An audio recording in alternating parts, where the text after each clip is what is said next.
માણસના શરીરમાં સૌથી નાનો કોઈ અંગ હોય તો આપણું હૃદય છે, અને દ્વાદશ સ્કંદ રૂપી પ્રભુના વાંગમય સ્વરૂપમાં સૌથી મોટો કોઈ સ્કંદ હોય તો હૃદય રૂપી 10મો સ્કંદ છે.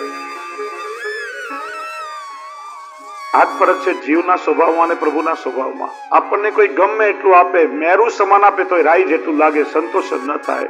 અને ઠાકોરજીનો સ્વભાવ કેવો? सूरदास जी કહે છે, देखो री देखो हरिजू को एक स्वभाव, राय जितनी सेवा को फल दे ते मेरू समान. આપણે રાય જેટલી સેવા કરીએ એ કૃપા કરીને મેરુ સમાન માની લે છે. તામસ ફલ પ્રકરણ છે 7 અધ્યાયનું, પણ કહેવાય છે રાસ પંચાધ્યાયી. 5 અધ્યાયમાં રાસનું વર્ણન છે. શ્રી મહાપ્રભુજી 2 વિભાગ પડ્યા છે, રૂપ પ્રકરણ અને નામ પ્રકરણ. ઠાકોરજી સ્વરૂપથી પણ ફલાત્મક થયા અને નામથી પણ ફલાત્મક થયા. 5 અધ્યાયમાં 5 પ્રકારે વ્રજભક્તો સાથે પ્રભુએ રમણ કર્યું છે. આત્મા, અંતઃકરણ, પ્રાણ, ઇન્દ્રિય અને દેહ. જો જ્યારે આપણે બ્રહ્મ સમાન લઈએ છીએ ત્યારે સમર્પણ કરીએ છીએ, એના કરતા ઉલટો પ્રકાર અહીંયા છે. આપણે કઈ રીતે કરીએ? દેહ, ઇન્દ્રિય, પ્રાણ, અંતઃકરણ અને આત્મા. કેમ કે આપણો દેહ અનેક દોષોથી ભરેલો છે. પહેલા દેહનું સમર્પણ કરીએ છીએ, પછી ઇન્દ્રિય, પ્રાણ, અંતઃકરણ અને છેલ્લે આત્માનું સમર્પણ, આત્મનિવેદન. વ્રજભક્તો તો સાક્ષાત પ્રભુના અંશરૂપ જીવો છે. એટલે આત્મા, અંતઃકરણ, પ્રાણ, ઇન્દ્રિય અને દેહ એ રીતે એક એક અધ્યાયમાં પ્રભુ એમની સાથે રમણ કર્યું છે. તામસ ફલ પ્રકરણ છે. મર્યાદા માર્ગમાં તામસ ભાવને ગૌણ માનવામાં આવે છે. અહીંયા તામસ એટલે ક્રોધ નહીં. આગળ પણ કહ્યું ક્રોધ એટલે તમો ગુણ કહેવાય. એ તામસ ભાવ છે. તામસ ભાવ એટલે હઠીલો સ્વભાવ. અનન્યતા, અનન્યતા એટલે ન અન્ય. અને ભક્તિ માર્ગ, પુષ્ટિ માર્ગ, પ્રેમ લક્ષણા માર્ગ છે. ભક્તિ માર્ગ પ્રેમમાં અનન્યતા હોવી આવશ્યક છે. જ્યાં સુધી આપણો સ્નેહ આપણા પ્રભુ પ્રત્યે અનન્ય નથી ત્યાં સુધી કૃપાનું ફળ નહીં મળે. આજે પ્રભુને ભજ્યા, કાલે બીજાને ભજ્યા, પાછા ત્રીજાને ભજ્યા, ચારે તરફ દોડાદોડી કરવાથી હાથમાં કઈ નથી આવતું. ભક્તિમાં અનન્યતા હોવી આવશ્યક છે. પણ આપણી અંદર રહેલી સ્વાર્થ વૃત્તિ આપણને ચારે બાજુ ભટકાવે છે. જો ભાગવતજીમાં 3 પ્રકારની સ્ત્રીઓ છે. 3 પ્રકારનો પ્રેમ ભાગવતજીમાં બતાવ્યો છે. ધ્યાનથી સાંભળો. કનિષ્ઠ પ્રેમ, મધ્યમ પ્રેમ અને ઉત્તમ પ્રેમ. કનિષ્ઠ પ્રેમ છે કુબજાનો. પ્રભુને ભલે પરિશ્રમ પડે પણ મને સુખ મળવું જોઈએ. પોતાના સુખનો વિચાર કર્યો, પ્રભુના પરિશ્રમનો નહીં. એ કનિષ્ઠ પ્રેમ છે. મધ્યમ પ્રેમ છે પ્રભુની અષ્ટપટરાણીનો. અમે પ્રભુને પણ આનંદ આપીએ અને પ્રભુથી અમને પણ સુખ મળે. બંનેના સુખનો ત્યાં વિચાર છે, એટલે મધ્યમ પ્રેમ છે. અને ઉત્તમ પ્રેમ છે ગોપીજનોનો. અમને જે થવું એ થાય, અમારા પ્રભુને જરાય પરિશ્રમ ના પડવો જોઈએ. અમારા પ્રભુને તો પ્રસન્નતા થવી જોઈએ. એ ઉત્તમ સ્નેહ વ્રજભક્તોનો છે. એટલા માટે પુષ્ટિ માર્ગમાં પ્રેમ લક્ષણા ભક્તિના ગુરુ એ ગોપીજનો છે. ગોપિકા ગુરુ પ્રોક્તા. એટલે જ એ પરમ ફલની અનુભૂતિ એમને થઈ છે. પ્રસંગ આવે છે ને કે નારદજીએ વિચાર્યું, પ્રભુની અષ્ટપટરાણીઓ છે, 16,000 રાણીઓ છે, આ દ્વારકાનું ઐશ્વર્ય છે, વૈભવ છે, પણ ક્ષણ માત્ર પણ એ વ્રજ અને વ્રજભક્તોને ભૂલતા નથી. એવું વ્રજમાં શું છે? પ્રભુને પૂછ્યું. ઠાકોરજી કે નારદજી પ્રેમનો વિષય છે, કહેવાથી નહીં સમજાય, તમે જાતે અનુભવ કરી જુઓ. નારદજી આવ્યા દ્વારકામાં પ્રભુની પટરાણીઓ પાસે પરીક્ષા કરવા માટે કે મિશ બનાવ્યું, બાનું બનાવ્યું. કેવા લાગે કે પ્રભુના ઉદરમાં બહુ પીડા થઈ રહી છે, પેટમાં દુખાવો થઈ રહ્યો છે. બહુ ઔષધિઓ પ્રભુને આપી પણ એ પીડાની નિવૃત્તિ થતી નથી. જાણકારોએ છેલ્લો ઉપાય બતાવ્યો છે કે તમારા ચરણની રજ લઈને જલમાં ઘોળી પ્રભુને પીવડાવવામાં આવે તો પ્રભુની ઉદરની પીડા દૂર થાય. બીજો કોઈ ઉપાય નથી. ત્યારે પ્રભુની પટરાણીઓ કરે, રે પ્રભુ તો અમારા સ્વામી છે, અમારા ચરણ ધોઈને એનું જલ જો પ્રભુને આપીએ તો તમને નરકની પ્રાપ્તિ થાય. ના ના, એ અમારાથી ના થઈ શકે. પોતાની આત્માનો વિચાર કર્યો, ત્યાં પ્રભુના સુખનો વિચાર ન કર્યો. મધ્યમ પ્રેમ છે. નારદજી આવ્યા વ્રજમાં ગોપીજનો પાસે, એ જ મિશ બનાવ્યો કે પ્રભુના ઉદરમાં પીડા થઈ રહી છે, બહુ પરિશ્રમ થઈ રહ્યો છે, કોઈ ઔષધિ લાગુ પડતી નથી, બહુ ઉપચાર કર્યા. કોઈ એક છેલ્લો ઉપાય બતાવ્યો છે કે તમારા ચરણ ધોઈને એ ચરણોદક જો પ્રભુને રોગાવવામાં આવે તો જ પ્રભુની પીડા દૂર થાય. ત્યારે ક્ષણનો વિલંબ કર્યા વગર ગોપીજનોએ પોતાના ચરણ ધોઈ જલ નારદજીને આપ્યું કે નારદજી, અમારા ચરણનું જલ લેવાથી પ્રભુની પીડા જો દૂર થતી હોય તો ભલે અનેક જન્મ અમને નરકની યાતના ભોગવવી પડે, અમને કઈ વાંધો નથી, બસ અમારા પ્રભુને સુખ થવું જોઈએ. આ ઉત્તમ પ્રેમ છે. ત્રણેય પ્રેમની કથા ભાગવતજીમાં આવે છે.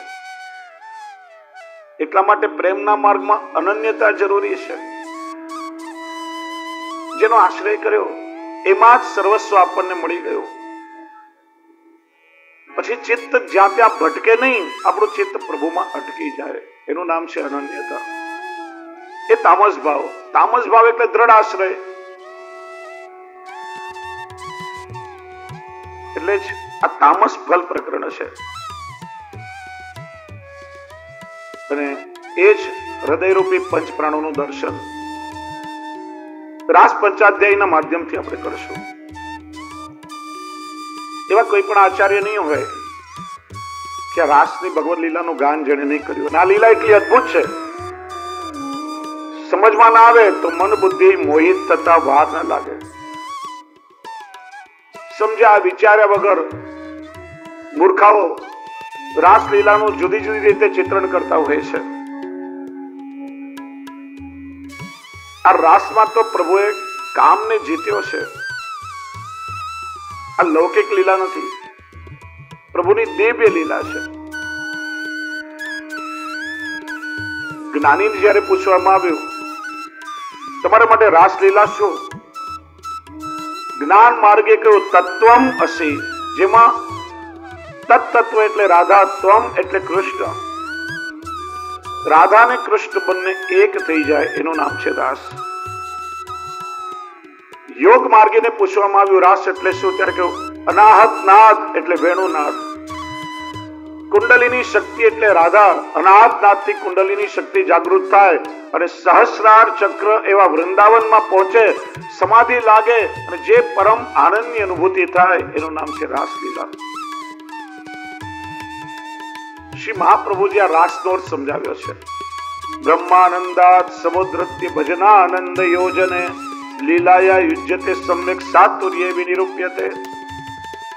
આગળ આપણે જોયું ત્રણ પ્રકારનો આનંદ, વિષયાનંદ, બ્રહ્માનંદ અને ભજનાનંદ. મોક્ષ એટલે બ્રહ્માનંદ. તો બ્રહ્માનંદનો આનંદ લઈ રહેલા જીવોને જ્યારે ભજનાનંદમાં નિયુક્ત કરવાની પ્રભુની ઈચ્છા થઈ, સ્વરૂપાનંદનું દાન દેવાની ઈચ્છા થઈ, ત્યારે ઠાકોરજીએ જે લીલા કરી એ આ રાસ લીલા છે. સુખદેવજી મહારાજ રાસનો અર્થ સમજાવે છે. એક નાનકડું બાળક હોય, એની આગળ જલ ભરેલા પાત્રો મૂકવામાં આવ્યા હોય અને એ પાત્રોમાં પોતાનું જ પ્રતિબિંબ જોઈ એની સાથે બાળક ક્રીડા કરે, રાસલીલા છે. આ જેટલા પણ ગોપીજનો છે પ્રભુના જ અંશરૂપ જીવો છે. ભગવાન શક્તિમાન છે અને ગોપીઓ પ્રભુની શક્તિ છે. પોતાની શક્તિઓ સાથે શક્તિમાને કરેલું રમણ એટલે રાસલીલા. રસાનામ સમોહિતિ રાસ, જ્યાં દરેક પ્રકારના રસ પ્રભુએ પ્રગટ કર્યા છે, એ રસનો સમૂહ એટલે રાસ. સુરદાસજીને કોઈએ પૂછ્યું કે આપને મન રાસલીલા એટલે શું? સુરદાસજી કહે કે પ્રભુને પતિના રૂપમાં પામવા માટે ગોપીજનોએ જે કાત્યાયની વ્રત કર્યો અને ફલ સ્વરૂપે રાસ એટલે પ્રભુ એમની સાથે કરેલો વિવાહ. બોલે વિવાહ કઈ રીતે કહેવાય? વિવાહમાં તો ઘણી બધી વિધિ વિધાન હોય. સૌથી પહેલા તો સ્વજનોને નિમંત્રણ દેવા માટે કંકોત્રી છપાવવી પડે. કંકોત્રી ક્યાં થઈ? કે ઠાકોરજીએ કરેલો વેણુનાદ. પ્રભુએ વેણુનાદ કરી એક એક બ્રજ ભક્તોનું નામ લઈ લઈને બોલાવે છે. દરેકને એવું લાગ્યું કે પ્રભુ અમને બોલાવી રહ્યા છે. માનો એ નિમંત્રણ પત્રિકા છે. લગ્ન હોય તો કુલદેવતાનું પૂજન થાય. કુલદેવતાનું પૂજન ક્યાં થયું? તો કે ગોપીજનોએ યમુનાજીની રજમાંથી કાત્યાયનીની પ્રતિમા બનાવી યમુનાજીનું અર્ચન કર્યું. માનો કુલદેવતાનું પૂજન થયું છે. લગ્નમાં તો અગ્નિની સાક્ષી હોય. તો કે રાસના સમયે ઠાકોરજીને ગોપીજનોએ હીરાના આભૂષણો ધારણ કર્યા છે. હીરા એ અગ્નિ તત્વ માનવામાં આવે છે. માનો અગ્નિની સાક્ષીએ લગ્ન થયા. કે લગ્નમાં તો ફેરા પણ લેવામાં આવે. તો રાસના સમયે દ્વે ગોપી બીચ માધવ અને જે નૃત્ય થયું માનો સપ્તપદીના ફેરા છે. કે લગ્નમાં તો છેડાછેડી બાંધવામાં આવે, ગઠબંધન કરવું પડે. તો પ્રભુનો વેણુનાદ શ્રવણ કર્યો. ઘર સંસારની બધી લૌકિક આસક્તિ છૂટી. મન પ્રભુમાં જોડાઈ ગયું. પ્રભુ સાથે મન જોડાવું એ જ ગઠબંધન છે. લગ્નના કોઈ સાક્ષી તો હોવા જોઈએ ને. સાક્ષી કોણ? કે ત્યાં બિરાજી રહેલા શ્રી યમુનાજી, જેમની કૃપાથી બ્રજ ભક્તોનો આ મનોરથ પૂર્ણ થયો છે. પંચ તત્વ ધારણ કર્યા છે. ભ એટલે ભૂમિ પૃથ્વી, ગ એટલે ગગન આકાશ, વ એટલે વાયુ, વની સાથે અ એટલે અગ્નિ અને ન એટલે નીર. પૃથ્વી જલ તેજ આકાશ હોય પાંચે તત્વ પ્રભુમાં બિરાજે છે. તેમણે ધારણ કર્યા છે. અને પાંચ લીલાઓ દ્વારા આ પાંચે તત્વોને જેમણે અલૌકિક બનાવ્યા છે. મૃદ ભક્ષણ લીલા દ્વારા પૃથ્વી તત્વને અલૌકિક બનાવ્યું. નાગ દમન લીલા દ્વારા જલ તત્વને વિશુદ્ધ કર્યું. તૃણાવર્તનો ઉદ્ધાર કરી આકાશ તત્વને અલૌકિક બનાવ્યો. દાવાગ્નિનું પાન કરી અગ્નિ તત્વને અલૌકિક બનાવ્યું. અને વેણુ નાદ કરી વાયુ તત્વને અલૌકિક બનાવ્યું છે. એવા ભગવાનની આ લીલા છે. અને એટલા માટે પરીક્ષિત પ્રભુની લીલામાં ક્યારે પણ શંકા કરતો નહીં. પેલા સાવધાન કર્યા છે. ભગવાન અપિતા રાત્રિ. કઈ રાત્રિ? તે રાત્રિ એટલે કઈ રાત્રિ? વેદની શ્રુતિઓને જેનું વરદાન મળ્યું છે, કલ્પે સારસ્વતે ત્વામ વૈ બ્રજે ગોપ્ય ભવિષ્યતિ. સારસ્વત કલ્પમાં તમે વ્રજમાં ગોપી બનીને અવતરિત થશો ત્યારે તમારા મનોરથ પૂર્ણ થશે. અને ચીર હરણ લીલા સમયે જે રાત્રિનું વરદાન આપ્યું છે એ શરદ પૂનમની રાત્રિ છે. પ્રભુ વનમાં એકલા ઠાડા છે.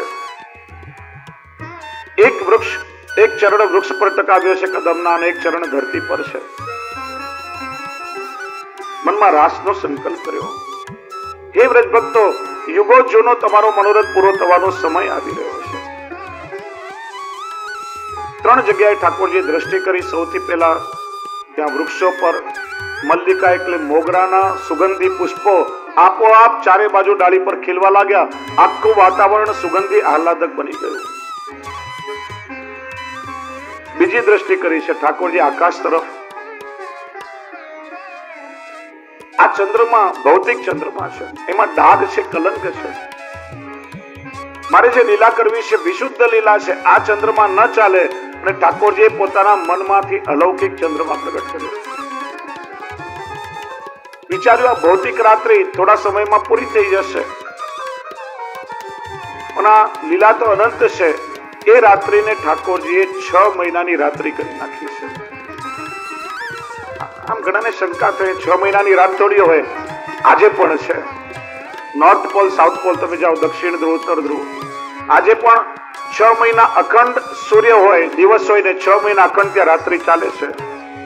તો જેને સૃષ્ટિનું સર્જન કર્યું છે એના માટે શું અશક્ય છે? ત્રીજી દ્રષ્ટિ કરી છે ઠાકોરજીએ ભક્તોના અંતઃકરણ તરફ. સંકેત આપ્યો હવે તમારો મનોરથ પૂરો થવાનો છે. અને કટીમાંથી ઠાકોરજીએ વેણુ કાઢી અધરો પર ધારણ કરી કહ્યું યોગ માયા મુપાશ્રિત. યોગ માયાના આચાર્યોએ જુદા જુદા અર્થ કર્યા, પણ વાસ્તવમાં યોગ માયા એ ભગવાનની શક્તિ છે.